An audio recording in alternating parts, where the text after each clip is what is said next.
Hello everyone, welcome back to my Artsy Buttercup channel where I plan on sharing my art journey and the project that I'm working on. In this video, I'm gonna talk to you guys about my art book collection.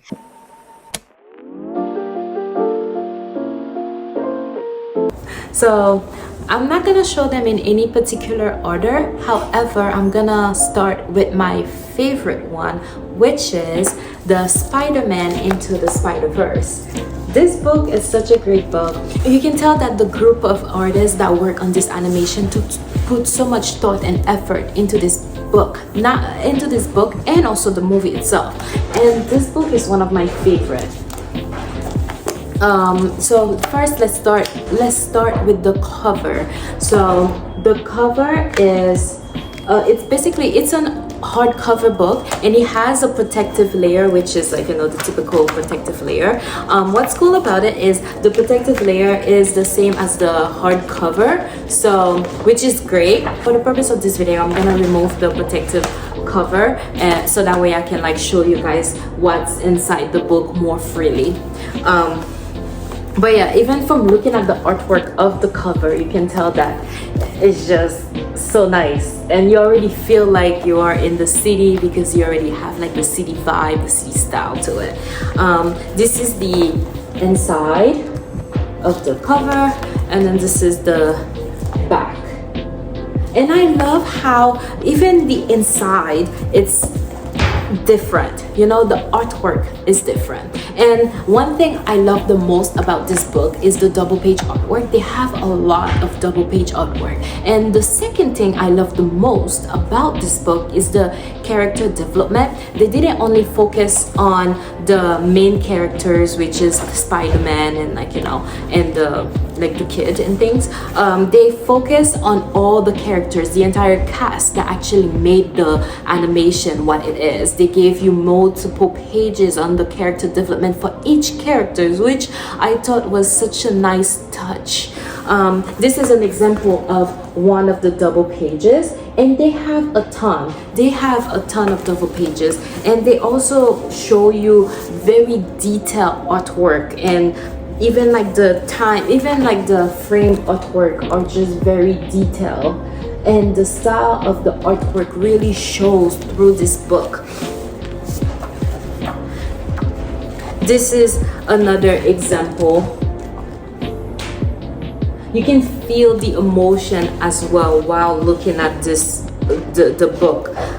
The character development for each character is great as well. So I'm trying to find an example. Oh, okay. Look at the room of Miles. Like, it's just so nice, and you get to see the details, like the things that made the animation what it is are the subtle details. It's like this is truly a teenage guy room. You have Chance the Rapper as a poster, like Spider-Man, Marvel stickers, shoes, you know, like it's still messy. It shows you the schedule on the cover. It shows you the schedule on the board, which is cool. It's just the subtle details which makes it so great. And when it comes to the character development, oh, this is another double page art, and this is truly the entrance of a subway. Like, it's insane.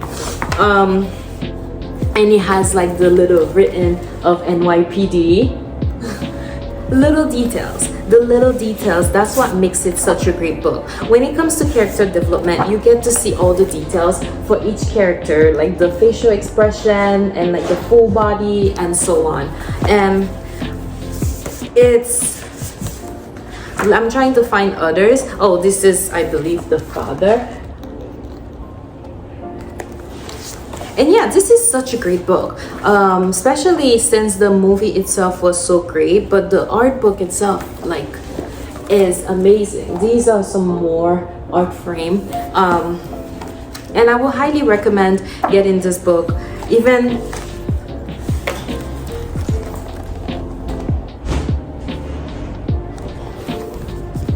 but yeah, this one is one of my favorite, and you can tell why, because the details, the artworks, the style, everything is just so perfect, so beautiful, and so well thought.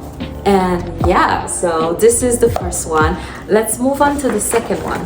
The second one is the Avatar, which is the Last Airbender. This is my second favorite, although in the beginning of the video I mentioned that I wasn't gonna show them in any particular way. It just happened that this is the second one, but this is my second favorite. But this one was the first art book that I got, and this is the Last Airbender, and this is a really cool book as well, especially if you like the animation style of this animation. But one thing I noticed is they focus a lot on Hang, which was the main character, but I do wish that they kind of implement the same. Well, it's different artists, so I was gonna say I do wish that they kind of showed the entire cast and the character development of the entire cast, so that way you kind of, like, you know, give everybody equal importance. But this book is still nonetheless a great book. They show you a lot of character developments from like some popular characters, and some that are not so popular as well, but they also focus on the background as well. And they talk about the history and the culture, why they drew it like that, and they show you some references based on their culture, which is really cool as well.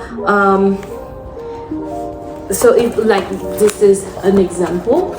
Here they show you all the references that they use, which I love seeing that. When you look through like an art book, I love seeing the references that the artist used to actually come up with the drawing. That gives, like, I don't know, it makes it feel more real instead of, you know, just showing the artwork. They show you a bunch of like perspective work as well, because like this is great. I'm not sure if you can see. Yeah, this is amazing. And I'm trying to find like a character development page. They also show you like the development of like some of the monsters, so that was pretty cool. That was a pretty neat yeah. And one thing, as I mentioned before, I don't think they dedicated enough character development for each characters, because they only mainly focus on Hang, but they did add a few characters development, but just not a lot. For example, this one, they show you the character development of the father and daughter, but they are sharing, like, you know, the same section, which is cool. But also I do wish that each of them had their own like section, if that makes sense. But yeah, so they have the character development of the commander, which is cool. Let me try to find the character development of, okay, for example, Uncle Iroh was one of the main, like, you know, he was part of the main group. I do wish that they included more character development for his character, but they only had this page that showed his characters and his facial expression and whatnot. But when it comes to Hang, they show you, when it came to Hang, they show you a lot of characters, like a lot of details for him, and some of the others too as well. Like, for example, this is for example, this is Hang, and you can see the difference. Like, they show you a lot of drawing for him, especially for his facial expression. And then they did the same for Katara, and I believe they did the same for the brother as well, because he was part of, yeah.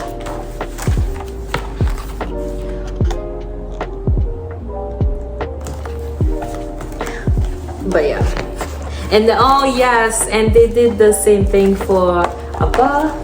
Oh wait, and I believe they did the same thing for his little Momo. But yeah, so they did add a good amount of character development artwork for the main characters, and then the other characters they just kind of did like you know, a little bit. Like this one, this is the Firebender guy, not Firebender, Fire Nation guy. And then yeah,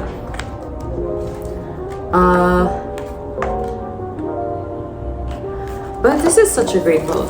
This was one of my first art book purchase. So if you really like the avatar and you like their art style, so I would recommend getting their art book because it's great, especially the last Airbender one. It's amazing. It's such a quick quality book as well, especially if you like the artwork and you like the art style, and it's a good beginner book. Well, not that there's art level to it, but this book is great, and that's why it's one of my second. The reason why I put this one as second and the Spider-Verse as first, the Spider-Verse, I guess since most of the artwork is also based in New York, I kind of like it kind of make it look a little bit more familiar to me. And also they have a lot of double pages artwork, which I love. And this one, I don't think this one have any. Maybe it has like one or two, but not that much. I'm trying to find one, that's why. Yeah, I couldn't find one while I was like skimming through the book, but still a great book. So my third favorite is the Raya, The Last Dragon. This book feels small. I don't know why. Since it's the same layout as the Spider-Verse, I'm gonna compare the size. Okay, yeah, it is smaller. That's why I'm like, this book feels small. And the Spider-Verse the Spider-Verse is definitely heavier than this book. So in terms of size, the Spider-Verse is bigger. But Raya is a great art book as well. So this is the cover. It's similar to the Spider-Verse. It has a protective cover as well, and it's a hardcover book. And the only sad thing with this book, I feel like they kind of took the lazy route a little bit. So the cover page has like the artwork, right? But the hardcover itself doesn't have anything. It's just a plain green cover. But they did have like a embedded dragon shape, which I believe is like the shape of the dragon itself. So that was cute, but I do wish that he had some artwork on the cover, but that's just the main thing. Or at least give me artwork on the embedded section of the cover, you know? Give me something, but it didn't. And this is the inside cover. Oh, and also the inside cover, it's literally the same artwork. Again, I feel like this is a little bit of a laziness, but that's just, again, me. Compared to like my favorite one, they show you different things, they keep you engaged. But yeah, but it's still a great art book. If you like the art style, if you like the story, this is great. One thing I love about this book though, they focus on the culture and they show you why they decided to draw this character that way, why they added, like they focus on the details, and they also talk about why they chose a certain type of flower because it's based on the Indonesian culture, blah blah blah. It's just great. Like in terms of that, it has like that to it. Oh my god, my nose is itchy. And when it comes to characters, the character development, they focus a lot on the girl and also the dragon, which I kind of expected that as well. But they also have a lot of background artworks, which was pretty cool. And some of their double page artwork are also cool, but they don't have a lot. Not as much as the Spider-Verse. I feel like the Spider-Verse took first place in the art book collection that I have. But they do have like, you know, cool pages that talks about, you know, little things about the movie and things. And I'm trying to find like a character development. Okay, so this one was for the dragon. One of the dragon, I believe. This book was a cute little book. I do like it. I think this one was a gift as well. But it also did like the animation. So I think this is Raya when she was a child. And I think they also, yeah, so this is her fighting scene. They have a great amount of details in this book. And I love, oh, okay, so this is an example of what I was talking about. Let me see. I'm not sure if you can see the text, but they talk about how this flower is from Indonesia. And yeah. Oh yeah, so these page cover like the character development of Raya, and it's as I mentioned, they focus a lot on her, so there are many pages on her. But it's a great book nonetheless. And they also talk about the story, the culture, which is cool. This is another double page artwork. If you like this animation and you love the artwork and the art style, I would definitely recommend getting this book as well. So yeah, this one is my third favorite art book. And last but not least, I have this one. It was advertised to me as an art book, but after I got it, I noticed that it wasn't an art book. It was more like a biography. And I couldn't flip through this book before I got it because it was wrapped in like the plastic protection thing. And so technically I couldn't rip the plastic just to flip through it to decide before deciding to get it. But I'm slightly disappointed due to the fact that I was expecting something else. I was expecting it to be an art book, however, it's more like a biography. So which means I got excited because it was very thick and I was expecting a lot of artwork. But there are a lot of text instead. I'll just open it in a random page. Look at this. You see the artwork in one page, but so much text. And that's just one of the example. In some instances, it's like double pages full of text. And I do wish that they show more of the artist's artwork. They do have some pages that have his artwork, but like they also have a ton of pages that have like just text and talk about his life, his process, which is cool as well. But I feel like they could have displayed that more using pictures because he is an illustrator, right? He draws, and like even like at the beginning, it's just so much reading.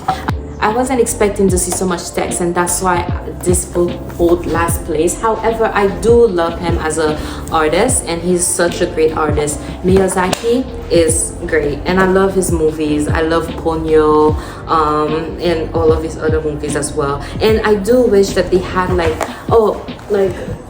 towards the end of the book, they show you many pages of like, you know, his artwork. And I also wish that they had like double pages artwork. I believe they probably had like one or two, but nonetheless, his artwork are beautiful. I just was hoping to see more of it. But they put like, I guess, a decent amount. I just thought that the amount of text was unnecessary, but that's just me because I was expecting it to be an art book instead of a biography. So it's more like a me issue. But yeah, so that concludes my video in showing you guys my art collection, my art book collection, and I hope you enjoy it, and I hope you find this video very useful and helpful. And if you have any art book recommendation, feel free to let me know. I'm thinking of getting the Castlevania because I love this animation and I love their art style, but I don't know why I haven't gotten it yet. Thank you guys for watching. I hope to see you guys on my next video. Bye.